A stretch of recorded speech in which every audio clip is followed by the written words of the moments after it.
सभी मेरे भाइयों को राम राम। कैसे हो मेरे मित्रों? अच्छे ही होंगे उस परमपिता परमात्मा की कृपा से।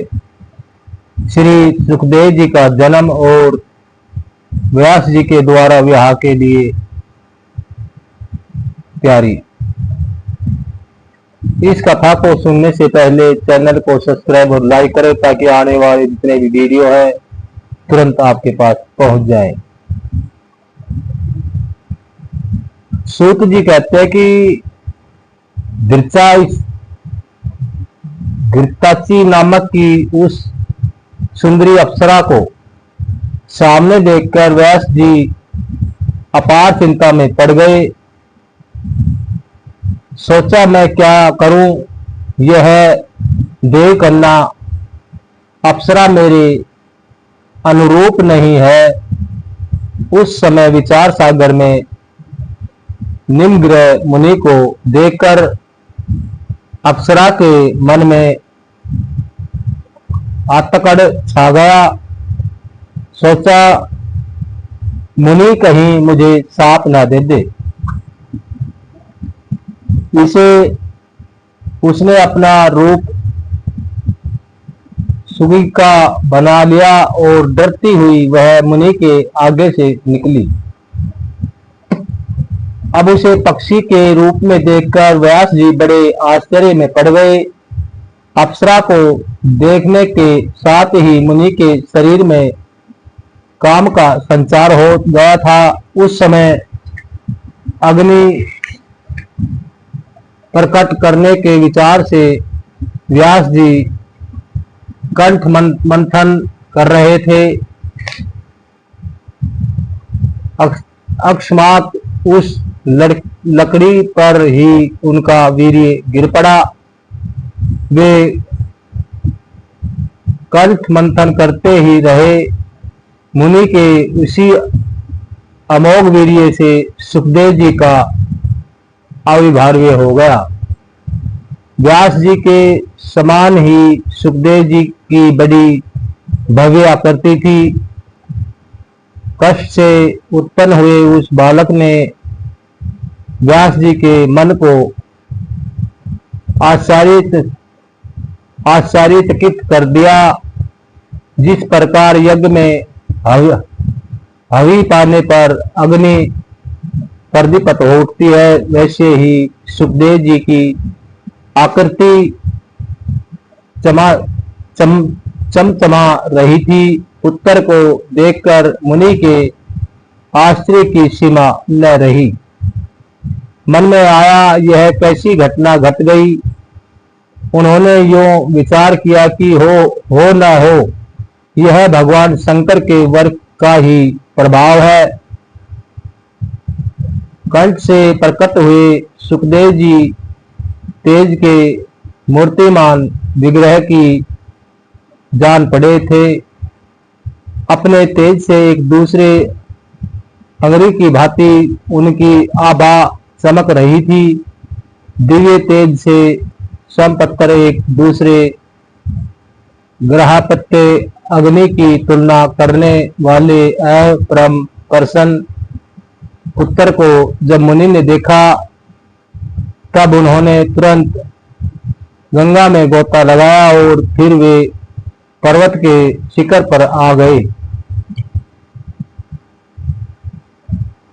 तपस्वी लोग आकाश से बालक सुखदेव जी पर फूलों की वर्षा करने लगे। व्यास जी ने महात्मा सुखदेव के जात कर्म आदि सभी संस्कार संपन्न कर किए।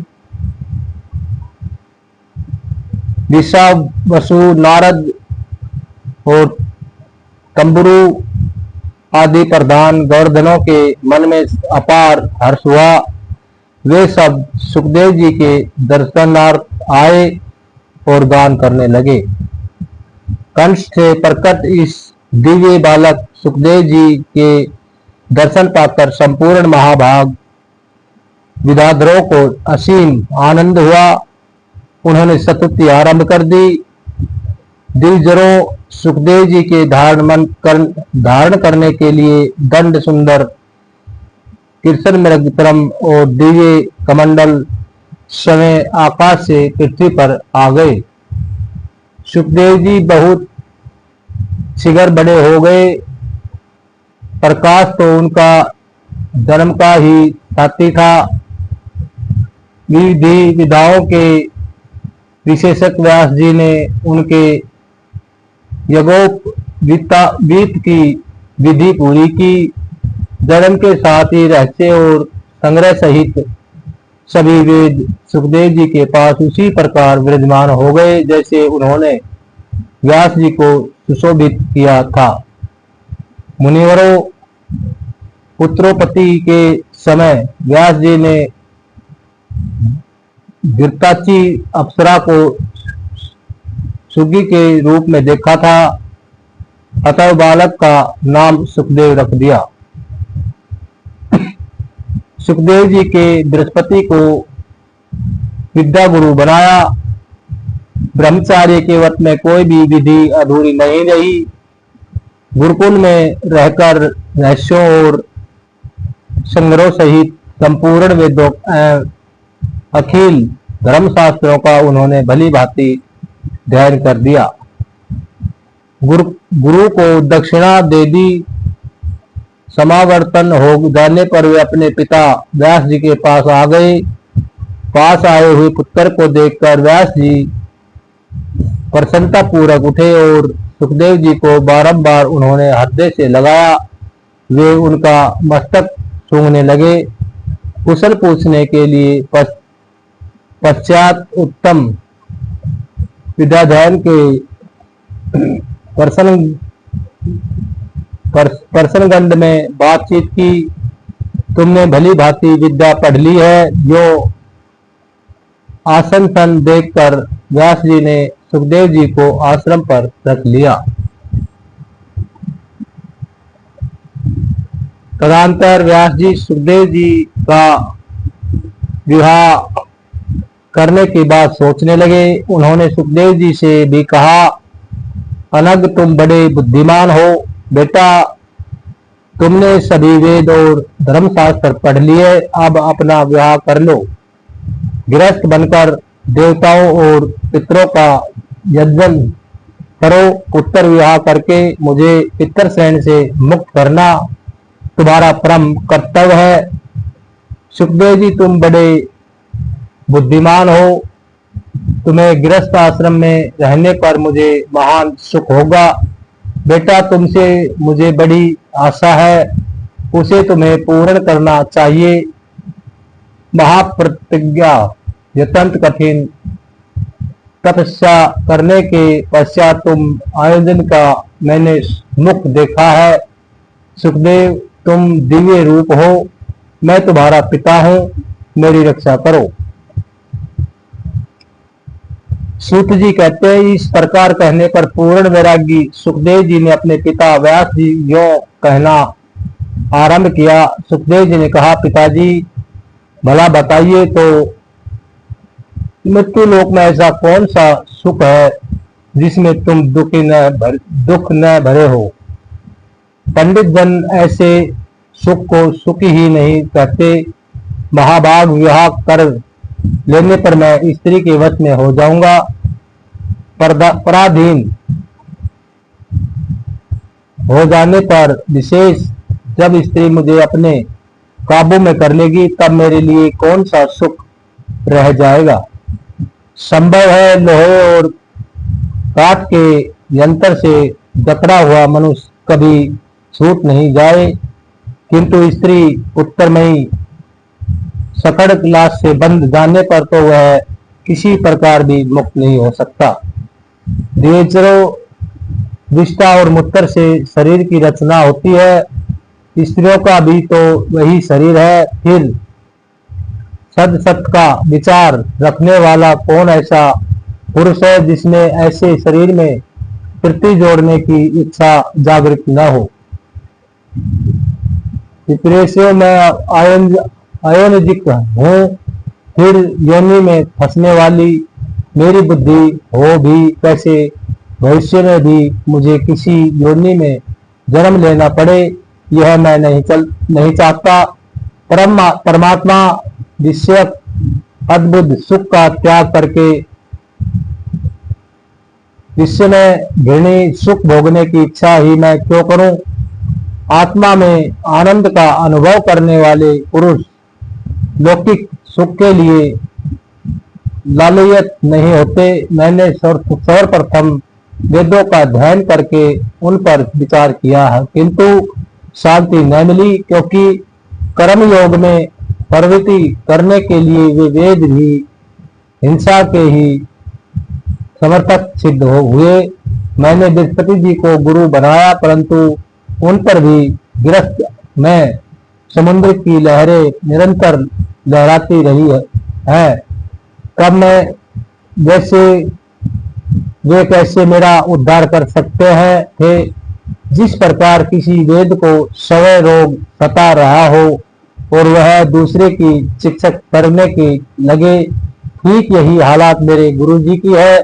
वे स्वयं मुक्ति की बाट देखते रहे हैं। आहो, यह गृहस्थ जीवन जितना अंधकारम है, सभी मेरे भाइयों को राम राम। में कैसे हो मेरे मित्रों? मैं आपकी शरण में आया हूँ। परमात्मा की काल कृपा से श्री सुखदेव जी का जन्म व्यास जी के द्वारा विवाह के लिए मेरा कलेजा कांप रहा है।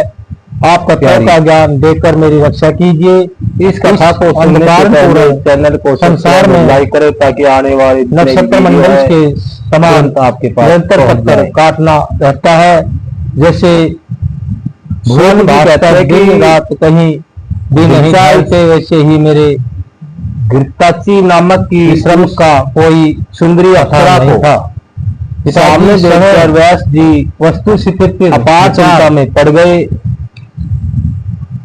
सोचा मैं क्या करूं, यह क्या जाए करना संसार में कौन सा मेरे सुख है अनुरूप नहीं है। ज्ञानी जन भले ही उस विचार सागर में तो वैसे ही मुनि को देखकर विष्टा के मन में विष्टा में ही सुख मानते हैं। जो शास्त्रों का अध्ययन करके भी संसार में रचे मुनि कहीं मुझे रहते दे दे, उनसे बढ़कर दूसरा कोई मूर्ख नहीं। उसने अपना रूप गधे और घोड़े के समान सुगी का बना लिया और डरती हुई वह मुनि के दुर्लभ निकली। मानव जीवन मिल गया और वे उसे पक्षी के रूप में देखकर व्यास जी बड़े आश्चर्य प्राप्त हो गई। तब भी यदि वह मानव देखने के संसार में ही बांधा ही रहा, शरीर में दूसरा कौन काम का संसार हो गया था। उस समय अग्नि त्रिगुणमयी माया है, पर जगत करने के विचारवान विवेक की और व्यास जी शास्त्र का मंथन कहलाने वाला अधिकारी वही है, जिसके पैर उस नॉर्मल लकड़ी पर ही संकटनाथ से मुक्त रहे। बंधन को सुगढ़ करने वाला मंथन करते ही रहे। उस मुनि के करने से क्या लाभ है। अमोघ वीर्य आप मुझे वही बनाना चाहिए जो मुझे अविभाज्य हो गया। भवपास व्यास जी के समान ही पुरुषों को सदा की बड़ी हसाई भव्य आकृति रहने के कारण ही तो कष्ट से को उत्पन्न हुए। बालक ने पिताजी बंधन की के मन को सामग्री से ओत परोत आश्चर्यग्रस्त में सुख कहाँ है आश्चर्यचकित कर दिया। जीवन से इस प्रकार मेरा मन भयभीत हो रहा है। हवि पाने पर अग्नि गई है तथा जो उठती है वंचित है। सुखदेव जी की हवि के जन आकृति मानव जन्म पाकर फिर चमचमा